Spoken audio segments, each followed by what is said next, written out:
श्री सद्गुरु महाराज की जय। पूज्यपाद महर्षि संत सेवी परमहंस जी महाराज का प्रवचन, त्रिशूल को निर्मूल करने का उपाय। इस प्रवचन का प्रथम भाग। समवेत समादरणीय सज्जनवृंद तथा आदरणीय माताओं तथा भक्तिमती बहनों, मुझ अज्ञ अकिंचन का आप जिन विज्ञ सज्जनों ने स्वागत और अभिनंदन किया है, उन सभी सज्जनों का सादर अभिवंदन करते हुए मैं हार्दिक धन्यवाद ज्ञापन करता हूँ। हम लोगों का अहोभाग्य है कि देवघर जो शिव नगरी है, उसके शिव मंदिर के प्रांगण में हम लोग भगवत चर्चा सत्संग करने के लिए एकत्र हुए हैं। आप जिन विद्वान ज्ञानवान पंडा महाशयगण ने हम लोगों को यह शुभ अवसर प्रदान किया है, उनके हम आभारी हैं और उनके प्रति आभार प्रकट करते हैं। शिव नगरी के संदर्भ में गुरु नानक देव जी ने कहा है, शिव नगरी में आसन अवधु अगम अपारी। इस शिव नगरी में भगवान शिव के उपदेशों को सुनाऊं, यह समीचीन मालूम पड़ता है। रामचरितमानस में भवेश ने भवानी से कहा है, गिरिजा संत समागम शम न लाभ कछुआन, बिनु हरि कृपा न होई सो गावहीं वेद पुराण। गोस्वामी तुलसीदास जी महाराज। योग शिखोपनिषद जो कृष्ण यजुर्वेद का अंश है, में भगवान शंकर और ब्रह्मा जी का संवाद है। बालपन में किसी समय षडानन और गजानन अपने प्रांगण में बाल क्रीड़ा कर रहे थे। उसी समय श्री पंचानन जी के निकट श्री चतुरानंद जी उपनीत हुए। उमापति ने प्रजापति का सादर सत्कार करके उनके पधारने का प्रयोजन पूछा। ब्रह्मा जी ने उत्तर दिया, हे पानीशूल, संसार के सभी प्राणी त्रितापित हो आकुल व्याकुल हो रहे हैं। उनके त्रिशूल को निर्मूल करने का यदि कोई निर्भूल उपाय हो तो आप कृपा करके बतलाने का कष्ट करें। तब भवेश ने कहा, हे अज भवफंदन हेतु कोई योग का अवलंबन बतलाते हैं और कोई ज्ञान का सम्मान करके उसको स्थान देते हैं, किंतु मेरे विचार में योगहीनं कथं ज्ञानं मोक्षदं भवति भो, योगोपि ज्ञानहीनस्तु न क्षमो मोक्ष कर्मणि, तस्मान् ज्ञानं च योगं च मुमुक्षु दृढ़ं भ्यसेत्। अर्थात योगहीन ज्ञान मोक्षप्रद भला कैसे हो सकता है, उसी तरह ज्ञान रहित योग भी मोक्ष कार्य में समर्थ नहीं हो सकता। इसलिए ज्ञान और योग दोनों का अभ्यास दृढ़ता के साथ मुमुक्षु को करना चाहिए। बौद्ध धर्म को धम्मपद नामनी पुस्तक में भी हम प्रायः इसी प्रकार की बातें पाते हैं। नथिंग ज्ञान अपंजस्य पंजा नथि अजियातो, यम ही ज्ञानं पंजा चौसौ वे निब्बान संति के भिक्षुव गो। अर्थात प्रज्ञा विहीन को ध्यान नहीं होता है, ध्यान न करने वाले को प्रज्ञा नहीं हो सकती। जिसमें ज्ञान और ध्यान दोनों हैं, वही निर्वाण के समीप है। गोस्वामी तुलसीदास जी के शब्दों में हम कह सकेंगे, धर्म से विरति योग ते ज्ञाना, ज्ञान मोक्ष प्रद वेद बखाना। रामचरितमानस। योग शास्त्र में योग के 8 अंग बतलाए गए हैं। यम, नियम, आसन, प्राणायाम, प्रत्याहार, धारणा, ध्यान और समाधि। वेदांत शास्त्र में ज्ञान को 4 भागों में विभक्त किया गया है, श्रवण, मनन, निधिध्यासन और अनुभव।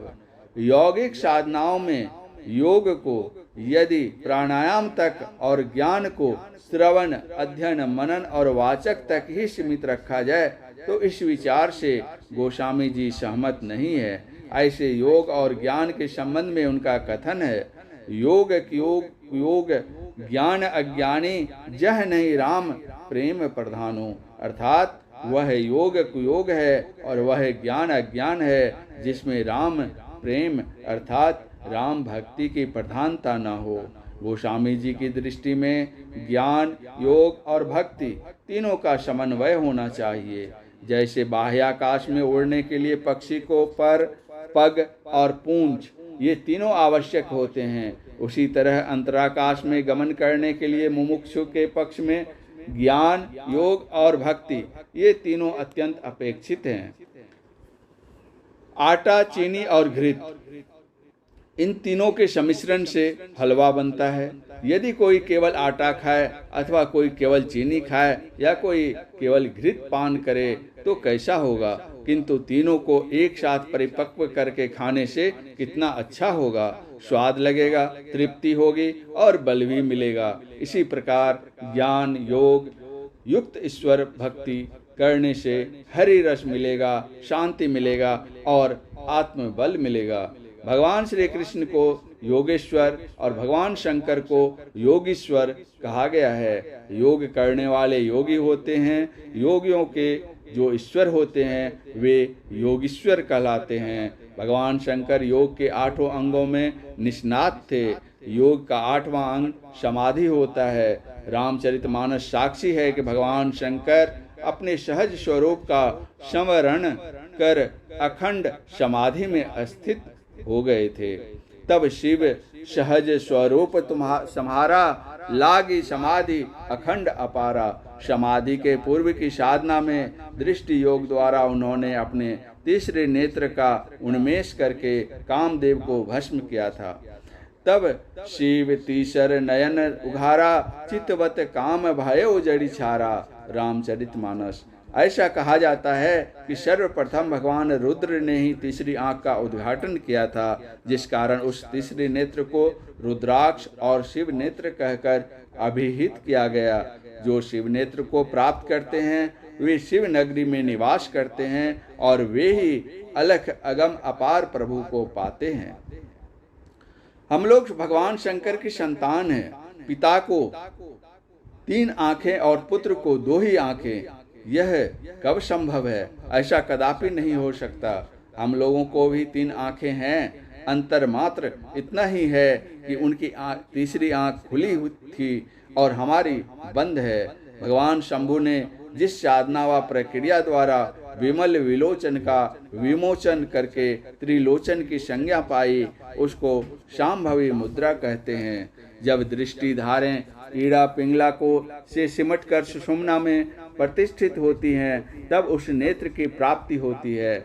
इस सुषुम्ना की विलक्षण महिमा की भूरी भूरी प्रशंसा भगवान महेश्वर ने विरंची के समक्ष इस भांति की थी। योग शिखोपनिषद में लिखा है, सुषुम्नायां यदा योगी क्षणे कमपि तिष्ठति, सुषुम्नायां यदा योगी क्षणाधारमपि तिष्ठति, सुषुम्नायां यदा योगी सुलग्नो लवनाम बोवत्, सुषुम्नायां यदा योगी लीयते क्षीर निर्वत्, विद्यते च तदा ग्रंथि सिद्धन्ते सर्वसंशया, क्षीयन्ते परमाकाशे ते यान्ति परमां गति।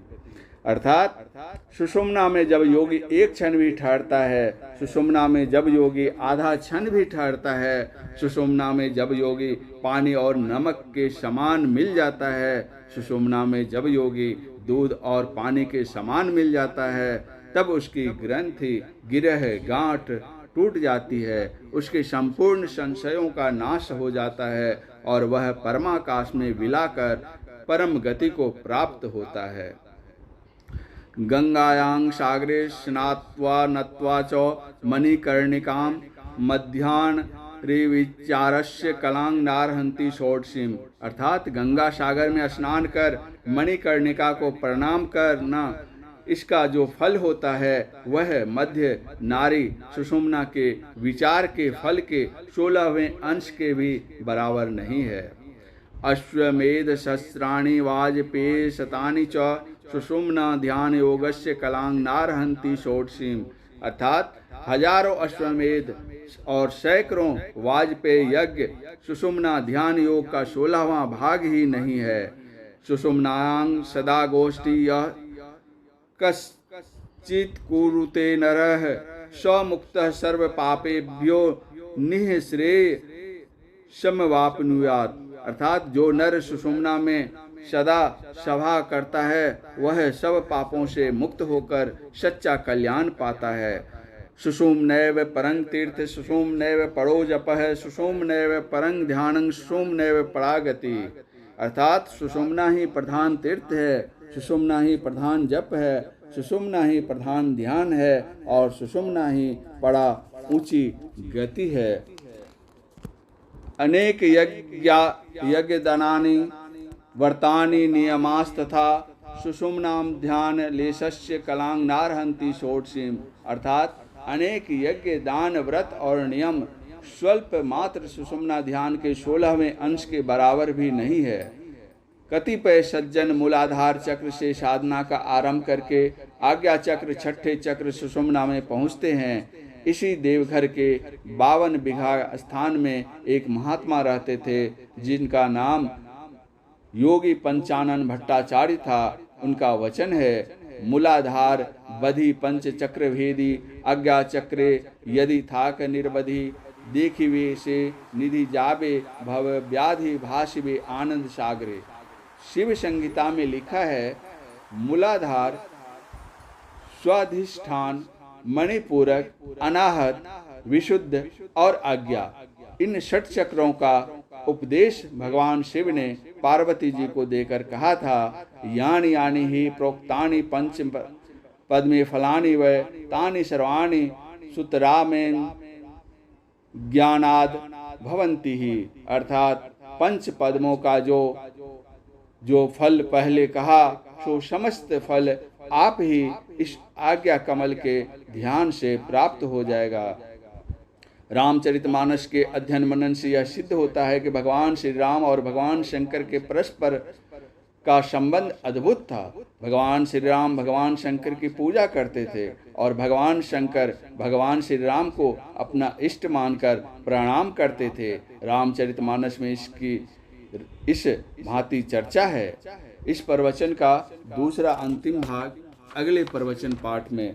पूज्यपाद महर्षि संतसेवी परमहंस जी महाराज का यह प्रवचन झारखंड राज्यांतर्गत देवघर शिव मंदिर के प्रांगण में दिनांक 28/1/1998 ईस्वी को रात्रिकालीन सत्संग के शुभ अवसर पर हुआ था। श्री सद्गुरु महाराज की जय।